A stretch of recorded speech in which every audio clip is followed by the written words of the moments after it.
আমরা চলে এসেছি পুঠিয়াতে, যাকে মন্দির নগরী বলা হয়। এখানে রয়েছে বাংলাদেশের সবথেকে বড় শিবলিঙ্গ।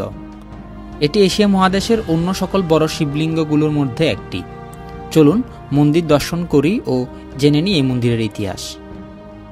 1823 খ্রিস্টাব্দে রাজপরিবারের তত্ত্বাবধানে রানী ভুবনময়ী দেবী কর্তৃক এই মন্দিরটি নির্মিত হয়।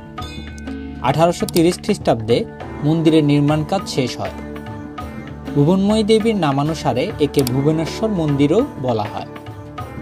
মন্দিরটি ভূমি থেকে 35.5 মিটার উঁচু মঞ্চে নির্মিত। মন্দিরের চারপাশে টানা বারান্দা ও মধ্যে রয়েছে গর্ভগৃহ। 1971 সালের যুদ্ধের সময় এই মন্দিরকে গুড়িয়ে দেওয়ার চিন্তাভাবনা থাকলেও পুরো মন্দিরকে তারা ধ্বংস করতে পারেনি। সেটার প্রমাণ আপনারা দেখতেই পাচ্ছেন, এখানের বিগ্রহগুলো ভঙ্গুর অবস্থায় রয়েছে। তারপরেও এই মন্দিরটি এখনো দাঁড়িয়ে আছে সুন্দরভাবে।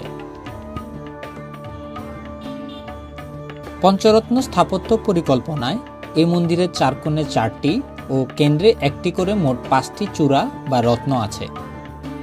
চূড়াগুলোর চারপাশে সন্নিবেশিত আছে বিভিন্ন আকারের মোচাকৃতির অসংখ্য ছোট ছোট চূড়া।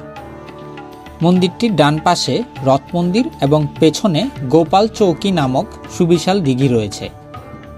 বর্তমানে এই মন্দিরে নিয়মিত পূজার্চনা হয়ে থাকে। ভিডিওটি কেমন লাগলো অবশ্যই কমেন্ট করে জানাবেন। সকলকে নমস্কার।